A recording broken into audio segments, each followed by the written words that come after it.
বিসমিল্লাহির রহিম। আজকে আরো একটি গুরুত্বপূর্ণ টপিক নিয়ে আপনাদের একটা ভিডিও করছি। এখানে প্রথমে আসছে হচ্ছে অবজেক্ট, তারপরে আসবে হচ্ছে কমপ্লিমেন্ট। যদি ইংরেজির বেসিক ক্লিয়ার করতে হয় তাহলে এই দুটা টপিক সম্পর্কে, এই দুটার পার্থক্য বোঝা খুবই গুরুত্বপূর্ণ। প্রথমেই আসছে অবজেক্ট। ভার্বকে কি বা কাকে দ্বারা প্রশ্ন করলে যে উত্তর পাওয়া যায় তাকেই বলা হয় অবজেক্ট। ট্রান্সিটিভ ভার্ব এর পর অবজেক্ট বসে, কিন্তু ইনট্রান্সিটিভ ভার্বের পর অবজেক্ট বসে না। আমরা যদি ভার্বকে কি বা কাকে দ্বারা প্রশ্ন করি তাহলে আমরা অবজেক্ট পাবো। ট্রান্সিটিভ ভার্বের পর অবজেক্ট বসে। এখন অবজেক্ট দুই প্রকার, একটা হচ্ছে ডিরেক্ট অবজেক্ট আর একটা হচ্ছে ইনডিরেক্ট অবজেক্ট। আমরা বুঝবো। আমরা অনেকেই সিম্পলি বলি যে ব্যক্তিবাচক অবজেক্টকে বলা হয় ইনডিরেক্ট অবজেক্ট আর বস্তুবাচক অবজেক্টকে বলা হয় ডিরেক্ট অবজেক্ট। আসলে এই কথাটা হচ্ছে ভুল। এই কথাটা সবসময় ঠিক হয় না। ডিরেক্ট অবজেক্ট ভার্বের কাজ ভার্বের কাজ দ্বারা যে বা যা সরাসরি প্রভাবিত হয় তাকে বলে ডিরেক্ট অবজেক্ট। এখন ডিরেক্ট অবজেক্ট হিসেবে কখনো ব্যক্তিও হতে পারে, কখনো বস্তু হতে পারে। বস্তু তো অবশ্যই ডিরেক্ট অবজেক্ট, কখনো ব্যক্তিও ডিরেক্ট অবজেক্ট হতে পারে। যেমন যদি একটা বাক্যে একটাই অবজেক্ট থাকে এবং সেটা ব্যক্তিবাচক অবজেক্ট, তার মানে সেটা হচ্ছে ডিরেক্ট অবজেক্ট। উদাহরণটিতে লক্ষ্য করি আমরা, I meet him in town. এই বাক্যে মিট এর পর একটা অবজেক্ট আছে, সেটা হচ্ছে হিম। এই হিমটা কিন্তু ব্যক্তিবাচক অবজেক্ট। এইটা অবশ্যই ইনডিরেক্ট অবজেক্ট নয়, এটা ডিরেক্ট অবজেক্ট। কারণ হলো, একটা বাক্যে যখন, একটা ক্লজে যখন একটা অবজেক্ট থাকবে সেটা নিশ্চিতভাবেই ডিরেক্ট অবজেক্ট, কারণ ভার্বের কাজ দ্বারা সেটা সরাসরি প্রভাবিত হয়। দ্বিতীয় নম্বর উদাহরণে দেখুন, মাইক লাভস চকলেট। চকলেট বস্তুবাচক অবজেক্ট, এটা অবশ্যই ডিরেক্ট অবজেক্ট। আবার যেহেতু একমাত্র অবজেক্ট, তার মানে একটা নিশ্চিতভাবে direct object. He plays football, সে ফুটবল খেলে। এখানে ফুটবলটা হচ্ছে বস্তুবাচক অবজেক্ট বা ডিরেক্ট অবজেক্ট। একমাত্র অবজেক্ট ডিরেক্ট অবজেক্ট। কিন্তু এই 4 নম্বরের যে উদাহরণটা এখানে দেখুন, I saw them started. I saw them started, সি এর পর বা স এর পর একটা দেম আছে, এটা হচ্ছে অবজেক্ট। আমি কাকে কাকে দেখলাম, আই স দেম স্টার্টেড, গতকাল আমি কাকে দেখেছি, আমি তাদেরকে দেখেছি, অর্থাৎ কাকের উত্তর বা এটা হচ্ছে অবজেক্ট। এখানে অবজেক্ট আছে একটাই, এটা হচ্ছে ডিরেক্ট অবজেক্ট, এটা অবশ্যই ইনডিরেক্ট অবজেক্ট নয়। বাকি যখন দুইটা অবজেক্ট থাকবে তখন একটা হবে ডিরেক্ট অবজেক্ট, একটা হবে ইনডিরেক্ট অবজেক্ট। যেটা ব্যক্তিবাচক অবজেক্ট সেটা হচ্ছে ইনডিরেক্ট অবজেক্ট। এখন বোঝার জন্য আমরা মনে রাখতে পারি, ইনডিরেক্ট অবজেক্ট হচ্ছে রিসিভার অফ দ্য অ্যাকশন, মানে কোন ভার্ব থেকে কিছু গ্রহণ করে। এখানে কি লেখা আছে আমরা একটু দেখি, ভার্বের কাজ থেকে যে সুবিধা পায় বা কোনো কিছু গ্রহণ করে তাকে ইনডিরেক্ট অবজেক্ট বলে। যেমন বলেছে গিভ হিম দা মানি। এখানে দুইটা অবজেক্ট আছে, গিভ ভার্বের পর দুইটা অবজেক্ট বসে অর্থ পূর্ণাঙ্গ করার জন্য। প্রথমে বসে হচ্ছে direct object, sorry indirect object বা ব্যক্তিবাচক অবজেক্ট, তারপরে আসে হচ্ছে ডিরেক্ট অবজেক্ট বা বস্তুবাচক অবজেক্ট। এখানে হিমটা হচ্ছে ইনডিরেক্ট অবজেক্ট, কারণ দুইটা অবজেক্ট আছে, যে গ্রহীতা সেই হচ্ছে ইনডিরেক্ট অবজেক্ট, আর হচ্ছে বস্তুবাচক অবজেক্ট ডিরেক্ট অবজেক্ট। তাহলে লক্ষণীয়, একটা বাক্যে যদি দুইটা অবজেক্ট থাকে তার মানে হচ্ছে একজন হচ্ছে ইনডিরেক্ট অবজেক্ট ব্যক্তিবাচক অবজেক্ট, আর আরেকটা হচ্ছে বস্তুবাচক অবজেক্ট। আর একটা বাক্যে যদি একটাই অবজেক্ট থাকে যেমন এই উদাহরণগুলোতে, তাহলে সেটা নিশ্চিতভাবে ডিরেক্ট অবজেক্ট। ব্যক্তি হওয়া সত্ত্বেও এই বাক্যগুলোতে হিম, এই বাক্যগুলোতে দেম ডিরেক্ট অবজেক্ট। আরো কিছু উদাহরণ আমরা দেখবো। The OPEC countries have raised the price of oil. OPEC countries তেলের মূল্য বৃদ্ধি করেছে। এখানে রেইজ হচ্ছে ভার্ব, ট্রান্সিটিভ ভার্ব। এরপর হচ্ছে প্রাইস অফ অয়েল, এটা হচ্ছে অবজেক্ট বা direct object. My father gave me a precious gift. এখানে মিটা হচ্ছে, দুইটা অবজেক্ট আছে এখানে, মিটা হচ্ছে ব্যক্তিবাচক অবজেক্ট, বা হচ্ছে যেহেতু দুইটা অবজেক্ট আছে, রিসিভার হচ্ছে মি, সেহেতু মি হচ্ছে ইনডিরেক্ট অবজেক্ট, আর প্রেশাস মেটাল এটা হচ্ছে ডিরেক্ট অবজেক্ট। সাধারণত ইংরেজি বাক্যে আগে বসে ব্যক্তিবাচক অবজেক্ট, তারপরে বস্তুবাচক অবজেক্ট। সেক্ষেত্রে কোনো প্রিপোজিশন বসানোর প্রয়োজন হয় না। আর একটা উদাহরণ দেখি, we have paid him the money. হিমটা আগে বসেছে, তারপর মানি পরে বসেছে। I made you this cake. এই কেকটি তোমার জন্য আমি তৈরি করেছি, আগে ব্যক্তি বসেছে, তারপরে বস্তুবাচক অবজেক্ট বসেছে, এক্ষেত্রে কোনো প্রিপোজিশন বসেনি। কিন্তু যখন এই অর্ডারটা চেঞ্জ হবে মানে হচ্ছে বস্তুবাচক অবজেক্ট ব্যক্তির আগে বসবে, তখন টু অথবা ফর প্রিপোজিশন বসবে। এই যে উদাহরণগুলো আমরা দেখি এখানে দেওয়া হয়েছে, the teacher gave homework to me. Teacher আমাকে একটা হোমওয়ার্ক দিল, শিক্ষক আমাকে একটা হোমওয়ার্ক দিল, আমাকে হোমওয়ার্ক দিল। হোমওয়ার্কটা আগে বসেছে, এই জন্য এই মেয়ের আগে টু বসেছে। We paid, we have paid the money to him, যেহেতু বস্তুবাচক অবজেক্ট আগে বসেছে সেই জন্য টু বসেছে ব্যক্তির আগে। She made coffee for all of us, সে আমাদের সবার জন্য কফি তৈরি করলো।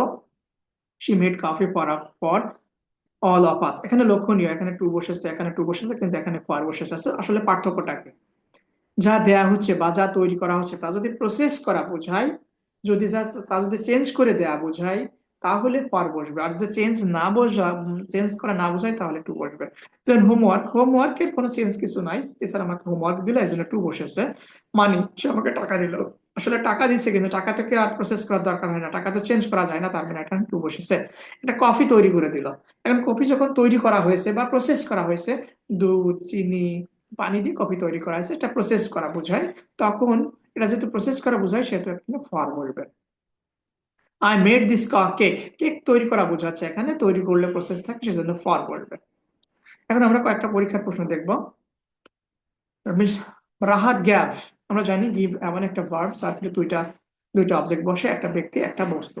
যেহেতু বস্তুটা পরে বসেছে, আগে ব্যক্তিবাচক অবজেক্ট বসবে, আর ওই ব্যক্তির আগে পয়সে কোনো প্রিপোজিশন বসবে না। অপশন ক তে প্রিপোজিশন বসায় ভুল হয়েছে, অপশন খ তে ফর বসায় ভুল, অপশন ঘ তে টু বসায় ভুল, কিন্তু এখানে কোনো কিছুই বসেনি, গ সঠিক। আরো একটি প্রশ্ন দেখি, আগেরটার মতোই এখানে গ্যাভ গিভ ভার্ব আছে, আর পরের ব্যক্তিবাচক বস্তুবাচক অবজেক্ট রয়েছে, কাজে আগে ব্যক্তিবাচক অবজেক্ট বসবে। ভিজিটর ব্যক্তিবাচক অবজেক্ট, টু বসা অ্যাড বসায় ভুল, ফর বসায় ভুল, এখানে টু বসায় ভুল। এখানে দ্য ভিজিটর্স কোনো প্রিপোজিশন বসেনি, এটাই সঠিক। দ্য প্রফেসরস গ্যাভ, এখানে সেই সেই একই জিনিস, গিভ বা গ্যাভ, এটার পরে আগে যদি ব্যক্তি বসে তাহলে কোনো প্রিপোজিশন বসবে না, আর আগে যদি বস্তু বসে, বস্তুবাচক অবজেক্ট বসে, তাহলে টু অথবা ফর বসতে পারে। এখানে ক্লাস মানে হচ্ছে স্টুডেন্টের সমষ্টি বোঝাচ্ছে, এটা হচ্ছে ব্যক্তিবাচক অবজেক্ট, এর আগে টু বসে, এটা হবে না। A tough assignment for the class, আমাদের লক্ষণীয় কখন ফর বসে কখন টু বসে। এটা অ্যাসাইনমেন্ট যখন দেওয়া হয়, অ্যাসাইনমেন্ট আসলে প্রসেস করা বোঝায় না, তার মানে এখানে টু হলে পরে অপশন খ সঠিক হতো। যেহেতু ফর বসেছে, কারণ ফর তো যখন কোনো কিছু প্রসেস করে কাউকে দেওয়া হয়, কারোর জন্য তৈরি করা হয়, তখন ফর বসে। যেহেতু অ্যাসাইনমেন্ট প্রসেস করা বোঝায় না, এখানে ফর না, এখানে টু বসবে, কাজে খ ভুল। গ্যাভ দ্য অ্যাসাইন্ড ক্লাস, এটা হচ্ছে বস্তুবাচক ব্যক্তিবাচক অবজেক্ট, টাফ অ্যাসাইনমেন্ট বস্তুবাচক অবজেক্ট, এই অর্ডারটা ঠিক আছে, আগে ব্যক্তি তারপর বস্তু, ঘ সঠিক। এ অ্যাসাইনমেন্ট টাফ, এখানে আসলে কথাটাই ভুল, হবে হচ্ছে এ টাফ অ্যাসাইনমেন্ট হবে, অ্যান অ্যাসাইনমেন্ট টাফ, এটা কথাটাই ভুল, তার মানে ঘ হবে না। পরবর্তী পয়েন্টে আমাদের আসছে কমপ্লিমেন্ট। কমপ্লিমেন্ট এবং অবজেক্ট এই দুইটা টপিক খুবই কাছাকাছি। একটা ভার্বের অবজেক্ট হচ্ছে ভার্বের সাথে সম্পর্ক, ভার্বে যদি কি বা কাকে দ্বারা প্রশ্ন করি তাহলে আমরা অবজেক্ট পাই, কিন্তু কমপ্লিমেন্টের ভার্বের সাথে কোনো সম্পর্ক থাকে না। কমপ্লিমেন্টের সম্পর্ক থাকে সাবজেক্টের সঙ্গে বা অবজেক্টের সঙ্গেও থাকতে পারে। যদি সাবজেক্টের সঙ্গে সম্পর্ক থাকে বা সাবজেক্টকে বোঝায় ভার্বের পরের বসা অংশ, তাহলে তাকে বলা হয় সাবজেক্ট কমপ্লিমেন্ট। আর যদি অবজেক্টকে বোঝায় তাহলে সেটা হবে অবজেক্ট কমপ্লিমেন্ট। এখন আমরা দেখব কিছু উদাহরণ। পাইম ইজ এক্সট্রিমলি ইন্টেলিজেন্ট, এখন প্রশ্ন হচ্ছে এই ইন্টেলিজেন্টটাকে, নিশ্চয়ই এই পাইম, তার মানে এই ভার্বের পরে বসা অংশটা এই সাবজেক্টকে বুঝাচ্ছে, তার মানে এটা হচ্ছে কমপ্লিমেন্ট। সাবজেক্টকে বুঝাচ্ছে জন্য subject complement. I find him intelligent, I find him intelligent, him হচ্ছে অবজেক্ট, ইন্টেলিজেন্ট আমি তাকে বুদ্ধিমান দেখলাম, আমি তাকে বুদ্ধিমান পালাম, বুদ্ধিমান হিসেবে পালাম। And কে বুদ্ধিমান, এই হিমটা, তার মানে ইন্টেলিজেন্টটা বুঝাচ্ছে হিমকে, এটা হচ্ছে অবজেক্ট কমপ্লিমেন্ট। লক্ষণীয়, অবজেক্ট হচ্ছে ভার্বের সাথে সম্পর্ক, ভার্বকে কি বা কাকে দ্বারা প্রশ্ন করলে যে উত্তর পায় সেটাই অবজেক্ট, কিন্তু কমপ্লিমেন্ট হচ্ছে কি বা কাকের প্রশ্ন আসবে না, ভার্বের পরে বসা অংশ যদি সাবজেক্টকে বোঝায় সাবজেক্ট কমপ্লিমেন্ট, অবজেক্টকে বোঝালে অবজেক্ট কমপ্লিমেন্ট। আরো কিছু উদাহরণ আমরা দেখি। She eventually became my best friend, এই শি হলো মাই বেস্ট ফ্রেন্ড, অর্থাৎ my best friend equal she, তার মানে এটা subject complement. He became a politician, এই হিটাই পলিটিশিয়ান, পলিটিশিয়ান, তার মানে এটা সাবজেক্ট কমপ্লিমেন্ট, সাবজেক্ট বোঝাচ্ছে। We painted the ceiling blue, we painted the ceiling, আমরা সিলিংটাকে ব্লু করলাম, এই ব্লুটা কাকে করলাম, এই সিলিংটাকে, মানে object complement. Exercise is good, exercise good, এই গুডটা কাকে বোঝাচ্ছে, এই এক্সারসাইজকে, মানে subject complement.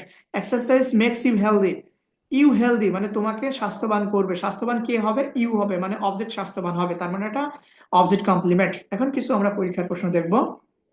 Shakespeare is a play right, Shakespeare একজন নাট্যকার, এই নাট্যকারটাকে, এই সাবজেক্ট, তার মানে সাবজেক্ট কমপ্লিমেন্ট, এটা অবশ্যই অবজেক্ট নয়, লক্ষণীয়, এটা অবজেক্ট নয়, এটা ভার্বের পরিভাষা অংশ সাবজেক্টকে বোঝাচ্ছে। এখানে কি বা কাকে দ্বারা প্রশ্ন করে উত্তর পাওয়া যাচ্ছে এরকম নয়। আরো দুটি প্রশ্ন রয়েছে এখানে। হি বিকেম এ পলিটিশিয়ান, হে, এই হিটাই হচ্ছে পলিটিশিয়ান, তার মানে এটা সাবজেক্ট কমপ্লিমেন্ট বা কমপ্লিমেন্ট।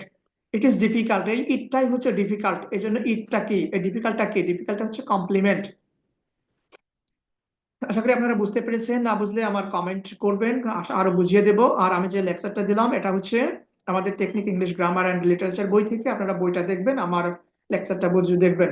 আর আপনারা যদি এর চেয়েও আরো বেশি জানতে চান তাহলে আমার লাইভ ক্লাসে অংশগ্রহণ করবেন। লাইভ ক্লাসে আমি নর্মালি নিয়মটা বলি এবং বিগত বছরের সকল প্রশ্ন সমাধান করে দিই। আর লাইভ ক্লাসে যোগদানের জন্য যদি আপনারা যোগদান করতে চান তাহলে এই নাম্বারে যোগাযোগ করবেন, 016-777-12164। ধন্যবাদ সকলকে ভিডিওটি দেখার জন্য।